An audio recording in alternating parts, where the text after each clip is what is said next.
నమస్తే. ఈరోజు అంటే న్యూస్ చాలా తక్కువ. నేను రిపిటేషన్స్ అన్నీ ఎత్తేసినాను. ఎంత ఇంక డీకే శివకుమార్ది ప్లస్ సిద్ధరామయ్యది న్యూస్ అంతా వాళ్ళది 3 రోజుల నుంచి. ఆయన అట్టన్నాడు, ఆయన ఢిల్లీ పోతున్నాడు అని ఎంత గోల. అందుకని ఎత్తేసి ఒక ఇంపార్టెంట్ ఈ మాత్రం 2-3 పెట్టాను. అంతవరకు మాట్లాడదాం. ఓకే, ఇంపార్టెంట్ పాయింట్స్ చూద్దాము. ఇక్కడ చూడండి, ఒక హిందూ ఫ్యామిలీ ముస్లిం జర్నలిస్ట్కి హెల్ప్ చేశాడని అక్కడి నుంచి మొదలెడుతున్నాను. ఎందుకంటే ఈ భారతదేశంలో హిందూ ముస్లింల మీద గొడవ ఉంది అనేది ఒక పెద్ద అబద్ధం. క్రిస్టియన్స్ హిందువుల మీద గొడవ ఉంది అనేది కూడా పెద్ద అబద్ధం. కేవలం రాజకీయ నాయకులు సృష్టించేటువంటి గొడవలే తప్ప గ్రౌండ్ లెవెల్లో ఎవరికి గొడవలు లేవు. గ్రామీణ ప్రాంతాలు అందరు కలిసే ఉంటారు, అందరు కలిసి పనులకి వెళ్తారు, అందరు కలిసి భోజనాలు చేస్తారు. క్రిస్టియన్స్ ముస్లిమ్స్ హిందువులు పక్కన ఇల్లులు ఉంటే వాళ్ళు ఇల్లు మాట్లాడుకుంటారు. వాళ్ళ పిల్లలు రోడ్ల మీద ఆడుకుంటారు. అసలు సమాజంలో హిందూ ముస్లిం గొడవ లేదు. సమాజంలో క్రిస్టియన్ హిందూ గొడవ లేదు. రాజకీయ నాయకులు పబ్బం గడుపుకోవడానికి వాళ్ళ ఓట్ల కోసం చేసే రాజకీయ దందానే తప్ప there are no communal conflicts in India. Hindu Muslim no conflict, Christian Hindu no conflict. They all are brothers. They happily live together in the society, except artificial conflict created by these politicians. అదే ఫైనల్గా చెప్పదలుచుకుంది. Okay, అందుకే మేము ఎందుకు secular దేశం కావాలని ఎందుకు అడుగుతున్నాను, సెక్యులర్ అని ఎందుకు అడుగుతున్నానంటే దాని మీద ఎక్కువగా ఎందుకు మాట్లాడుతాను. నా ఛానల్ రెండే ఎక్కువ మాట్లాడుతుంటా, సెక్యులరిజం అండ్ పావర్టీ. పేదలు సెక్యులరిజం గురించి మాట్లాడుతుంటే ఎక్కువ. ఎందుకంటే ఈ మెజారిటీస్ సెక్యులరే. ఎవరో 20-30% రిలీజియన్ ఉండవచ్చు, రిలీజియస్ ఫీలింగ్స్తో కొట్టుకొని సాగవచ్చు. ఒక 20% ఈ మెజారిటీ సెక్యులర్. ఒక 20% రిచ్ పీపుల్ ఉండవచ్చు, మెజారిటీ పేదలు. ఓకే, కాబట్టి వీళ్ళు అంటే ఈ రిచ్ పీపుల్, డామినెంట్ పీపుల్ రాజకీయాల కోసం వాళ్ళకి డబ్బులు, పదవి, మీడియా, అధికారము, పోలీస్ వ్యవస్థ మొత్తం ఉపయోగించి ఈ 80% మందిని తొక్కేస్తూ ఉంటారు. నా ఛానల్ ఒక పూరి గుడిసె లాంటిది. నా ఛానల్ ఇది ఛానల్ కాదు, ఇది ఒక పూరి గుడిసె. ఈ పూరి గుడిసెలో పేదలు ఉంటారు. ఆ పేదలకు సంబంధించిన న్యూస్ మొత్తం కావాలంటే నాకు ఛానల్ ఫాలో అవుతూ ఉండండి, నన్ను కూడా ఫాలో అవుతూ ఉండండి. నేను మీ పేదలకు సంబంధించినటువంటి నాయకుడిగా నేను బాపట్ల నియోజకవర్గంలో పోటీ చేస్తాను అన్నాను, చేస్తూ 100% చేస్తాను. ఈ యొక్క ఆంధ్రప్రదేశ్ రాజకీయం మార్చడమే నా యొక్క మెయిన్ ఇంటెన్షన్. రాజకీయాన్ని మార్చడం మెయిన్ ఇంటెన్షన్. మ్యాక్సిమం సెక్యులరిజం వైపుకి ప్లస్ పేదల వైపుకి ఈ పొలిటికల్ పార్టీని మనం వెనక్కి లాగాలి. అదే మన ఇంటెన్షన్.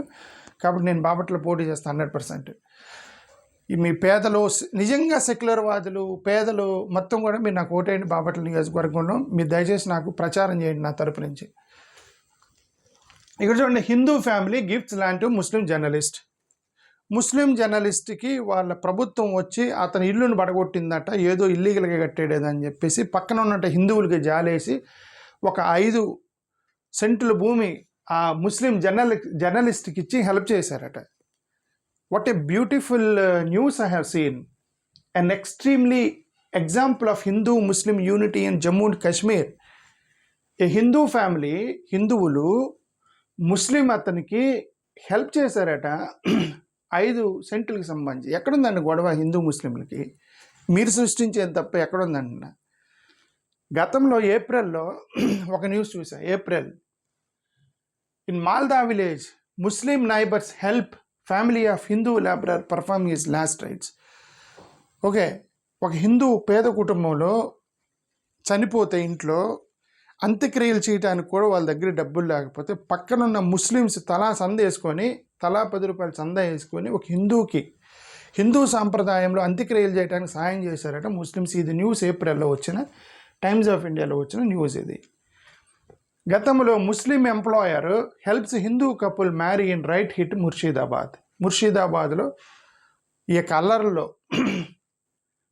ఓకే జరిగినటువంటి ఆ టైంలోనే ఒక ఇద్దరికి పెళ్లి చేసుకోవడానికి వాళ్ళ ఓనర్ హెల్ప్ చేశాడట. ఓనర్ ముస్లిం అట, ఎంప్లాయీస్ హిందువులు. నేను అందుకే చెప్పింది 90% హిందూ ముస్లిం గొడవ లేదు, రాజకీయ నాయకులు సృష్టించేది తప్ప. నేను అదే చెప్పేది. ఈ సమాజాన్ని మనం ఇలానే తీసుకెళ్ళాలి. ఈ రాజకీయ నాయకుల చేతుల నుంచి విడిపించాలి. ఆంధ్రప్రదేశ్ను కూడా విడిపించాలి. ఆంధ్రప్రదేశ్ యాక్చువల్గా చాలా సెక్యులర్ స్టేట్. అది నేను I'm surprise that Andhra Pradesh is చాలా మంచి సెక్యులర్ స్టేట్. ఈ సెక్యులర్ స్టేట్ని కూడా ఇక మత స్టేట్గా ఎలా మార్చేశారనేది నాకు చాలా ఆశ్చర్యం వేసింది. ఆంధ్రప్రదేశ్లో కూడా అటాక్స్ జరుగుతున్నాయి, మటర్లు జరుగుతున్నాయంటే just imagine based on the religions and just imagine that మనం ఎంత డివేట్ అయిపోయాము రాష్ట్రం మొత్తం అనేది. We have to bring the lost glory of Andhra Pradesh again. Andhra Pradesh is secular fabric state. We have to bring back the lost glory of Andhra Pradesh. That's what I want. ఇది చూడండి, ఇతను రవి, ఇతను పైరసీ చేశాడు 100% పైరసీ చేశాడు. ఇతను క్రిమినలే, డౌట్ ఏం లేదు, అతను క్రైమ్ చేశాడు అతను 100%. నేను గతంలో చెప్పాను, వీళ్ళ క్రైమ్తో పోల్చుకుంటే ఇతని క్రైమ్ పెద్దదేం కాదు. 1000 కోట్లు పెట్టి సినిమా తీసి నేను రీసెంట్గా ఒక పేపర్లో చూసాను, 275 కోట్లు రెమ్యూనరేషన్ అంట విజయ్కి. తమిళనాడులో విజయ్ ఉన్నాడు, పార్టీ పెట్టిన విజయ్. జయనాయక్ అనేది సినిమా తీస్తున్నాడంట, అతని రెమ్యూనరేషన్ 275 కోట్లట ఒక సినిమాకి. ఎంత? 275 కోట్లు ఒక రెమ్యూనరేషన్. ఒక హీరోకి 275 కోట్లు ఇచ్చి, డైరెక్టర్కి 100 కోట్లు ఇచ్చి, హీరోయిన్కి 50 కోట్లు ఇచ్చి, విలన్కి ఒక 20 కోట్లు ఇచ్చి, వీళ్ళందరికీ ఇన్ని కోట్లు ఇచ్చిన ప్రొడ్యూసరు డబల్ 500 కోట్లు ఖర్చు పెట్టిన అతను ఆయన 1000 కోట్ల వరకు వ్యాపారం చేసుకుంటే, 1000 కోట్లు రావాలంటే ఇప్పుడు 1,000,000 మంది సినిమా చూస్తారు. ఒక సినిమాని 1,000,000 మంది చూస్తారు అన్ని థియేటర్లు కలిసి. 1000 కోట్లు రావాలంటే అప్పుడు సినిమా టికెట్ 1000 రూపాయలు పెట్టాలి. ప్రీమియర్ షో అని చెప్పి ఫస్ట్ వారం రోజుల్లో 1000 రూపాయలు టికెట్లు వేసి పడేసి బాధిపడేసి పేదల మీద.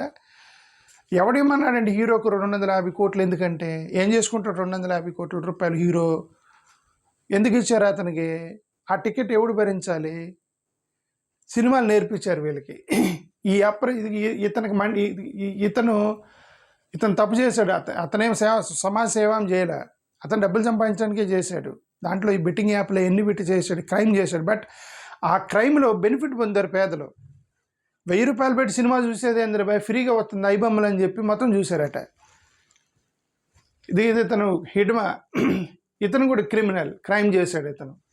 Nobody will support naxalism, nobody will support violence, nobody will support killing. But ఇతను ఎందుకు అయ్యాడు అట్లా అంటే, ఇది చూడండి, ఆదివాసీలు ఏమంటే మైనింగ్ ఆపండి, మాకు భయం వేస్తుంది, మా ఇల్లులు తీసేస్తారేమో అని చెప్పి లాంగ్ బ్యాటిల్.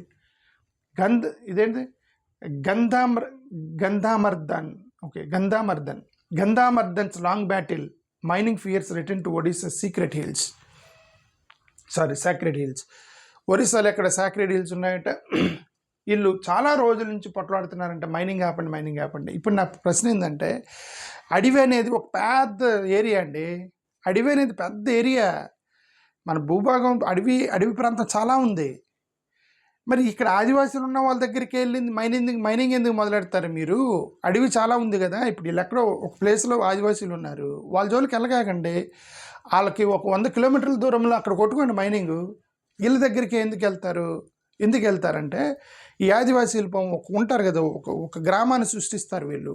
అడవిలోకి వెళ్ళి ఒక చిన్న చెట్లు మొత్తం కొట్టుకొని గ్రామాన్ని సృష్టించి వాళ్ళు జీవించాలి కాబట్టి వచ్చిపోవటానికి రోడ్లు అవన్నీ నడుస్తూ ఉంటే రోడ్డు అయ్యింది కదా. కొద్దిగా ప్లెయిన్ ల్యాండ్ చేస్తారండి వీళ్ళు ఆదివాసీలు. వాళ్ళ కళ్ళు వీళ్ళ మీద పడితే మనం ఎక్కడో వెళ్ళి ముళ్ళచోట్లలో కొట్టుకునేది ఏంది, వీళ్ళని లేపేసి ఇక్కడ మైనింగ్ చేద్దాం. ఏమంటే వాళ్ళు జీవించుకోవడానికి అక్కడ ఒక గ్రామం సృష్టించుకొని అక్కడ ల్యాండ్ మొత్తం ప్లెయిన్ చేసినప్పుడు అక్కడే నువ్వు మైనింగ్ ఎందుకు చేయాలి? ఆ ఫారెస్ట్ అనేది చాలా పెద్ద ఏరియా. ఈ ఆదివాసీలను ఇబ్బంది పెట్టకుండా వేరే చోట మైనింగ్ చేసుకోవచ్చు కదా. లేదు, ఇక్కడే చేస్తారు వచ్చి. ఎందుకు? వీళ్ళు అప్పటికి శుభ్రం చేసి ఉంటారు ల్యాండ్ మొత్తాన్ని, వీళ్ళని బయటికి నెట్టేస్తారనమాట. ఇది వెరీ డేంజరస్. అందుకని ఇది ఎట్లాంటి వాళ్ళు తయారవుతారు. మనం ఇతని యొక్క క్రైమే చూసాము, వీళ్ళ ఇల్లీగల్ మైనింగ్ క్రైమ్ మనం ఎప్పుడు చూడలే. ఎందుకంటే ఇది వైట్ కాలర్, వీళ్ళందరూ కూడా మట్టి కాలర్. డబ్బులు లేనటువంటి పేదవాళ్ళు చేసేటువంటి క్రైమ్ ఇది. డబ్బులున్న వాడు చేసేటువంటి క్రైమ్ మనకు దొరకరు. వ్యవస్థలు పనిచేస్తాయి, పోలీసులు వ్యవస్థలు పనిచేస్తాయి, రాజకీయ నాయకులు పనిచేస్తారు. ఇటన్నిటికి వెనక పెద్ద పెద్ద వ్యవస్థలు ఉంటాయి కాబట్టి వాళ్ళు దొరకరు. అది నా ఉద్దేశం. చూడండి, ట్రంప్ గారు permanently pause migration from all third world countries. Trump గారు పర్మనెంట్గా థర్డ్ వరల్డ్ కంట్రీస్ నుంచి మొత్తం నుంచి మైగ్రేషన్ ఆపేస్తానన్నట. మరి ఈ థర్డ్ వరల్డ్ కంట్రీలో ఇండియా ఉందా లేదా అనేది ఆయన అయితే కంట్రీస్ పేర్లు చెప్పలేదు, థర్డ్ వరల్డ్ కంట్రీస్ అన్నాడు. బట్ అఫీషియల్లీ మనది థర్డ్ వరల్డ్ కంట్రీ కిందకే వచ్చింది భారతదేశం ఇప్పుడు వాళ్ళ యొక్క లిస్టులో. ఎందుకంటే కొన్ని డెవలపింగ్ నేషన్స్కి సంబంధించి డెవలప్డ్ నేషన్స్ సంబంధించి యూనియన్స్ ఉంటాయి, ఆ యూనియన్స్లో భారతదేశం పేరు ఇంకా లేదు. అయినప్పటికీ కూడా officially it is a third world country భారతదేశం, but unofficially they treat India as developing nation. Okay, unofficially they treat India as the developing nation. ఎందుకంటే థర్డ్ వరల్డ్ కంట్రీగా చూడరు భారతదేశాన్ని. సపరేట్ టైప్స్ ఇవన్నీ ఉన్నాయి. మరి భారతదేశాన్ని కూడా ఆపుతాడా లేదా అనేది వెయిట్ అండ్ సీ. మొత్తం కూడా మైగ్రేషన్ ఆపేస్తానని, దాంట్లో ఇండియా ఉందా లేదా అనేది తర్వాత తెలిసింది. పుతిన్ వస్తున్నాడట ఎప్పుడు, డిసెంబర్ 4వ తారీఖు ఇండియాకి. ఇదేనా పాకిస్తాన్ ప్రెసిడెంట్ చచ్చిపోయాడు, జైల్లో చంపేశారని చెప్పేసి ఓ పెద్ద పుకారు లేపారు భారతదేశంలో. చాలా మీడియా ఛానల్స్ చంపేశారన్నారు. ఇది అతను ఒక పోస్ట్ చేశాడు, ఇది ఇమ్రాన్ ఖాన్ పోస్ట్ చేశాడు, ఇది పోస్ట్ చేశాడు. ఇది పెద్దది ఉంది, తను చదివింది మనం చదవటం పాకిస్తాన్కి సంబంధించింది కాబట్టి. నక్షల్ అతను చెప్పింది ఏంటంటే, ఈ మునీర్ గాడు ఎవడైతున్నాడో, అసీం మునీర్ ఎవడైతున్నాడో వాడు పెద్ద డిక్టేటరు, వాడు ఆర్మీ చీఫ్ అనమాట. ఆర్మీ చీఫ్ మునీర్ అనేవాడు డిక్టేటరు, వాడు ప్రెసిడెంట్ మాట కూడా ఇవ్వండు. పాకిస్తాన్లో లా అనేది లేదు, రూల్ అనేది లేదు, ఓన్లీ మునీర్ అసీం లా. ఏమన్నాడు? Asim constitution going on in Pakistan. నేను వాడికి తలగేది లేదని చెప్పి ఒక పెద్ద లెటర్ రాసింది ఇమ్రాన్ ఖాన్. ఈయన చంపేశారని చెప్పి పుకారులు వేసినాయి. ఆయన ఇంకా బతికే ఉన్నానని చెప్పి ఒక హింట్ అనమాట అది. Congress asks PM Modi will raise soon Africa G20 exclusion with good friend Trump. అడగడు, వేస్ట్ దాని గురించి. సెక్షువల్ అబ్యూస్ ఛార్జెస్లో ఒకటి ఇదేనా, కాంగ్రెస్ ఎమ్మెల్యే ఒక అతను కేరళలో sexual abuse case, rape case ఒకటి బాగా సెన్సేషన్ అవుతుంది కేరళలో.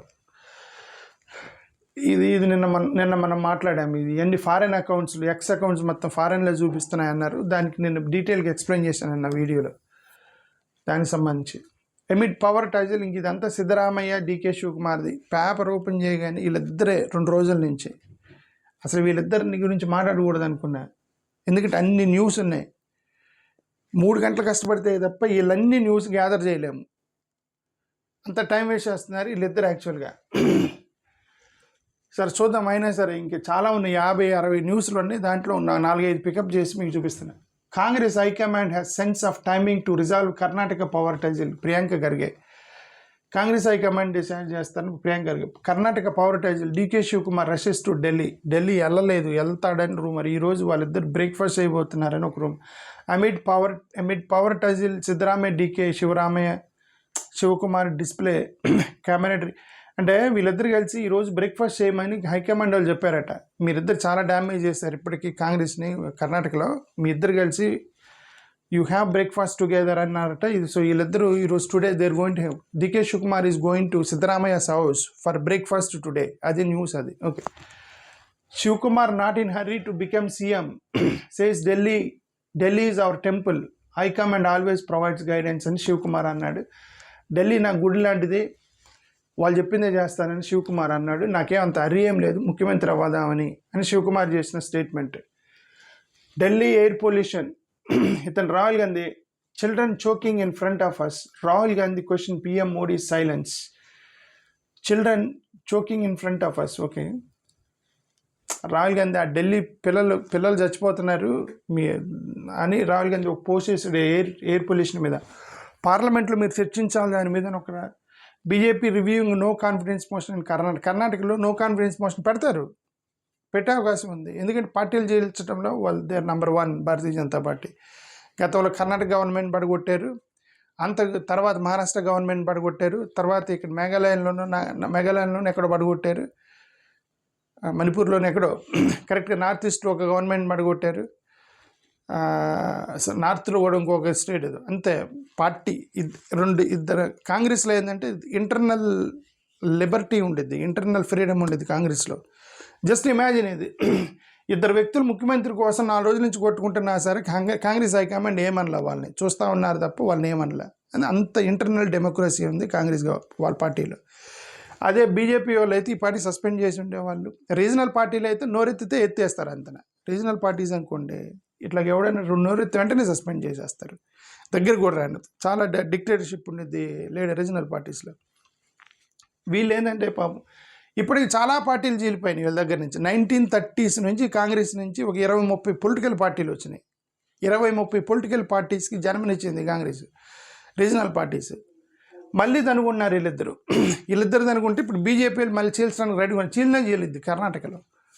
అదే ఎందుకంటే కాంగ్రెస్ నుంచి చాలా పార్టీలు వచ్చి ఇంకో కొత్త పార్టీ వచ్చేది. I don't think it will effect Congress. Okay, national wide. అదే నా ఉద్దేశం.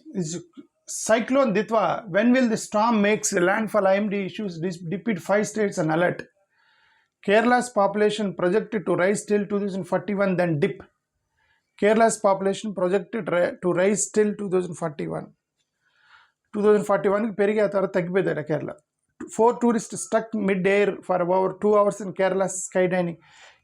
స్కైడైనింగ్ అని చెప్పి ఒక ప్రోగ్రామ్ ఏదో ఉంది, రెస్టారెంట్ ఉందట. పైకి వెళ్ళి ఆ రెస్టారెంట్లో స్టక్ అయిపోయారట భోజనం చేసేటప్పుడు. పైకి వెళ్ళి గాలిలో భోజనం అంటే ఎంత వింత. ఓకే, అది స్టక్ అయిపోయింది. 4 గంటలు స్టక్ అయిపోయారట పైన వాళ్ళు.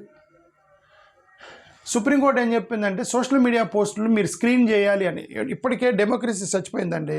ఈ సుప్రీంకోర్టు జడ్జిలు ఎలాంటి జడ్జిమెంట్లు ఇస్తున్నారు నాకైతే తెలియట్లే. ఇప్పటికే డెమోక్రసీ చచ్చిపోయింది. ఏ పోస్టులు పెట్టినా అరెస్ట్ చేస్తున్నారు. ఇప్పుడు కొత్తగా ఏమంటే సుప్రీం పోస్ట్ చేసేదాన్ని మీరు స్క్రీనింగ్ చేసి పెట్టాలి. స్క్రీనింగ్ చేసి పెట్టి రాజకీయ నాయకుల చేతుల్లోకి వెళ్ళిపోయింది ఇప్పుడు స్క్రీనింగ్. రాజకీయ నాయకుల చేతులు ఇప్పుడు యూట్యూబ్ చేతుల్లో ఉంది కాబట్టి మా యూట్యూబ్ ఛానల్ రన్ అవుతున్నాయి. మేమేది కొద్దిగా ఇప్పుడు రోజు మేము బీజేపీకి వ్యతిరేకంగా మోడీ గారికి వ్యతిరేకంగా మాట్లాడినా మా ఛానల్ రన్ అవుతుందంటే యూట్యూబ్ వాళ్ళు పెదపడుచుకోరు. ఈయనేమంటారు స్క్రీనింగ్ ఉండాలి, పోస్ట్ ఆన్లైన్లో పెట్టేవన్నీ. గవర్నమెంట్ ఒక చట్టం తీసుకురావాలంటే అంటే ఇప్పుడు మోడీ గారి చేతిలోకి స్క్రీనింగ్ వెళ్ళింది అనుకోండి, నేను పెట్టే ఏ పోస్ట్ కూడా యూట్యూబ్ మొత్తం క్లోజ్ చేస్తూ ఉంటారు. నేను పెట్టే వీడియోలు మొత్తం మూసేస్తూ ఉంటారు వాళ్ళకి వ్యతిరేకంగా పెడితే. ఇది చూడండి, ఇది ఈ జడ్జిలు కూడా ఎలాంటి ఇస్తున్నారు. ఫ్రీడమ్ ఆఫ్ స్పీచ్ని ఎవరు కూడా డిస్టర్బ్ చేయకూడదు. ఫ్రీడమ్ ఆఫ్ స్పీచ్ రాజకీయాల్లో ఏమంటే విమర్శని తీసుకునేటట్టుగా ఉండాలి. రాజకీయాలు విమర్శని తీసుకోవాలి. విమర్శని తీసుకోకపోతే మంచి జరగదు. నేను అనేది విమర్శని యూ హ్యావ్ టు యాక్సెప్ట్. విమర్శిస్తున్నారు కదా అని చెప్పి చట్టాలు చేస్తే కష్టం. ఫ్రీడమ్ ఆఫ్ స్పీచ్ పోయింది. Kejriwal demand centre to remove 18% GST. You have blood on your hand. Trinamool Congress వాళ్ళు you have blood on your hand. SR submits last list of 40 who allegedly died. 40 మంది BLO వాళ్ళు చనిపోయారట. మొత్తం లిస్ట్ రాసుకొని పోయి ఎలక్షన్ కమిషన్ చేతిలో పెట్టి తృణమూల్ కాంగ్రెస్ వాళ్ళు అన్నారు, ఇది మీరు చంపేసినటువంటి చచ్చిపోయిన వాళ్ళ యొక్క లిస్ట్, ఇది మీ చేతులకు రక్తం అంటుకుందని చెప్పారట. చూడండి, you have blood on your hand. Trinamool Congress given the list of 40 people who died to the election commission. Don't threaten BLOs. Maoist committee says they are ready to hand over. Maoist committee they are ready to hand over అట. అంటే ఇంక guns అన్ని మేము అప్పగించేస్తామని ముందుకు వచ్చారు. చంపేస్తున్నారు మమ్మల్ని, ఏం చేస్తారు, భయపడ్డారు వాళ్ళంతా. రోవ్ over viral video of Tamil Nadu minister. ఇతను డ్యాన్స్ చేస్తూ ఉదయనిధి స్టాలిన్ బర్త్డేలో డ్యాన్స్ పట్టి పెట్టారట. ఇది అమ్మాయిలతో డ్యాన్స్ చేస్తుంటే చూస్తూ ఉన్నాడు, ఆయన వేయలేదు. అది ఎవరో తీసి సోషల్ మీడియాలో గబు చేస్తున్నారు. అతను ఢిల్లీ బ్లాస్ట్ ప్రోబ్. ఇది ఒక డాక్టర్, ఇతను 22,600 kg దాచిపెట్టాడట. ఇది Alfalah university vice chancellor forging చేసి డాక్యుమెంట్స్ సృష్టించాడని చెప్పి అతన్ని పట్టుకున్నారు. బీఆర్ఎస్ అయిపోయింది అని చెప్పి ఈయన కాంగ్రెస్ మహేష్ గౌడ్ అన్నాడు. Okay, absolutely shocking. Where is government's response? Congress Pawan Khera after Nepal currency మీద, అదే చెప్పాను కదా, నేపాల్ కరెన్సీ మీద కొన్ని భూభాగాన్ని వాళ్ళు ప్రింట్ చేశారు. దాని గురించి మాట్లా అబ్జల్యూట్లీ షాకింగ్ అని. Assam under threat Congress imagine. Okay, don't threat BLOs. EC rebutes TMC's claim, appoints a special role observer for Bengal SIR. So ఇవి డిఫరెంట్ న్యూస్. థ్యాంక్ యూ, నమస్కారం.